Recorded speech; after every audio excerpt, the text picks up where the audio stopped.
मुकेश सहनी कभी भी महागठबंधन छोड़ सकते हैं। मुकेश सहनी के 3 कारण हैं जिसके कारण मुकेश सहनी जो महागठबंधन के साथ अभी तक बने हुए थे वह अब महागठबंधन जब चुनाव की तारीखें सामने आ गई है उस समय मुकेश सहनी महागठबंधन छोड़ेंगे। इससे पहले भी यही हुआ था। मुकेश सहनी इससे पहले भी जो है तेजस्वी यादव के साथ महागठबंधन के साथ थे, लेकिन ऐन मौके पर मुकेश सहनी एनडीए के साथ चले आए और जिसकी तलाश थी एनडीए को, उनकी तलाश जो है पूरी होने जा रही है। नमस्कार, मैं विष्णु राव और आप देख रहे हैं लोकतंत्र भारत बिहार। चैनल पे नया है तो चैनल को सब्सक्राइब जरूर करें और वीडियो को ज़्यादा से ज़्यादा लाइक और ज़्यादा से ज़्यादा शेयर करें। कहीं ना कहीं एनडीए के जो पांडव थे, एनडीए के जो 5 दल है उसको एनडीए के द्वारा पांडव कहा जा रहा था कि अब की बार पांडव जो है वह चुनाव में उतरे हुए हैं और कहीं ना कहीं जिस कर्ण की तलाश थी वो कर्ण जो है अब एनडीए के साथ आने वाले। अगर सूत्रों की माने तो अब जो है पांडवों को उनका कर्ण मिलने वाला है। हालांकि महाभारत में ऐसा नहीं हुआ था। महाभारत में कर्ण जो है कौरवों के साथ ही रहे, लेकिन अभी जो है अपने आप को जो 5 पार्टियां हैं जिन्होंने एनडीए गठबंधन बनाया है, बीजेपी की बात कर ले, जेडीयू की बात कर ले, आरएलएम की बात कर ले, चिराग पासवान के लोजपा आर की बात कर ले, ये जो पार्टियां हैं हम की बात कर ले, ये अपने आप को 5 पांडव बता रहे हैं कि हम लोग 5 पांडव हैं और कहीं ना कहीं इन 5 पांडवों को जिस कर्ण की तलाश थी वह शायद अब उनको मिलने जा रहा है। वो 3 कारण है जिसके कारण उनका कर्ण उनके साथ आएगा। वह 3 जो उस कर्ण का जो 3 मांग था वह पूरा नहीं होने जा रहा है। हम बात कर रहे हैं मुकेश सहनी की। मुकेश सहनी जिनको एनडीए के तरफ से टकटकी लगाकर देखा जा रहा था कि वो 5 पांडव का कर्ण एक बार लौट आएंगे एनडीए के साथ और शायद यही होने जा रहे हैं। अगर सूत्रों की माने तो 3 मांगे हैं मुकेश सहनी की और वो मांगे महागठबंधन में पूरी नहीं होने जा रही है। उनका मांग जो है वह पूरा नहीं होने जा रहा है। अब देखिए मुकेश सहनी कहीं ना कहीं सीटों को लेकर जो है दावेदारी किए थे। सीटों को लेकर 40 सीटों पर मुकेश सहनी जो है अड़े हुए हैं कि 40 से कम पर कोई बात नहीं है। और कहीं ना कहीं महागठबंधन के तरफ से, तेजस्वी यादव की तरफ से अगर सूत्रों की माने तो 15 सीट जो है कह दिया गया है कि 15 सीट से ज़्यादा मिलने वाला नहीं है। 15 सीट से ज़्यादा नहीं मिलेगा क्योंकि इनमें और जो है और पार्टियां हैं उनको भी सीटें देना है और मुकेश सहनी 40 सीट पर अड़े हुए हैं। तो कहीं ना कहीं सीटों के बंटवारे में भी काफ़ी अंतर है और यही कारण है कि मुकेश सहनी जो है एनडीए के साथ जाएंगे। दूसरा कारण भी जान लीजिए।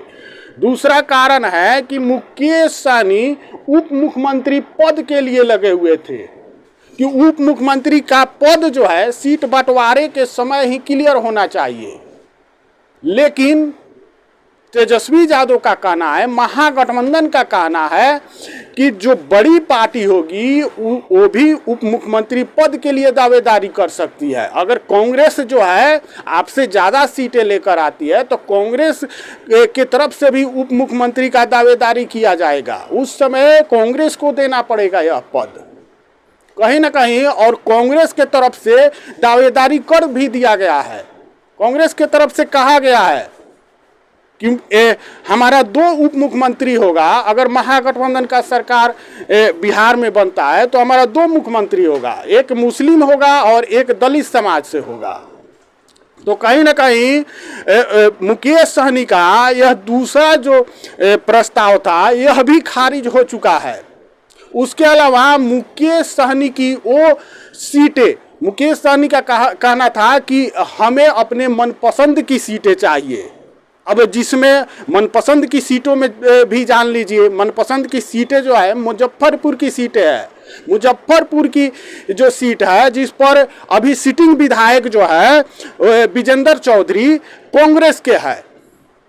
अब ऐसे में कांग्रेस कभी नहीं मानेगी कि यह सीट जो है मुकेश सहनी को दिया जाए। वहाँ पे कांग्रेस का सिटिंग विधायक है। उसके अलावा साहेबगंज की बात कर ले तो साहेबगंज से भी जो है राजद के प्रत्याशी वहां से लड़ते रहे हैं, वहां से राजद के प्रत्याशी रहे हैं। और 2020 में हालांकि वीआईपी के जो है राजू सिंह वहां से जीते थे, लेकिन राजू सिंह बीजेपी में शामिल हो गए। जब मुकेश सहनी महागठबंधन में आए तो राजू सिंह बीजेपी में शामिल हो गए।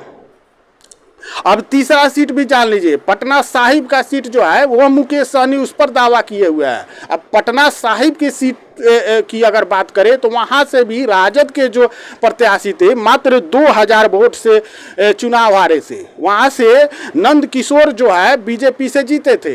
अब ऐसे में कहीं ना कहीं राजद जो है यह सीट कभी गंवाना नहीं चाहेगा।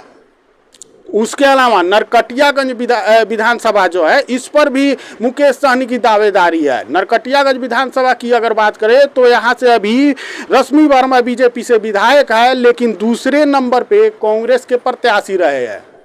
हालांकि कहा यह भी जा रहा है कि रश्मि वर्मा के तरफ से भी दावेदारी किया गया है कि राजद से हमको टिकट मिले, लेकिन यहाँ पे कांग्रेस जो है, कांग्रेस का यह सीट रहा है। कांग्रेस यहाँ से कांग्रेस के प्रत्याशी यहाँ से लड़ते रहे हैं। तो कहीं ना कहीं ये तीन जो है, ये तीन दावे हैं, ये तीन मुख्य कारण है जिसके कारण जो है मुकेश सहनी जो है महागठबंधन से अलग होंगे। इसके पहले 2020 में भी ऐसा ही हुआ था।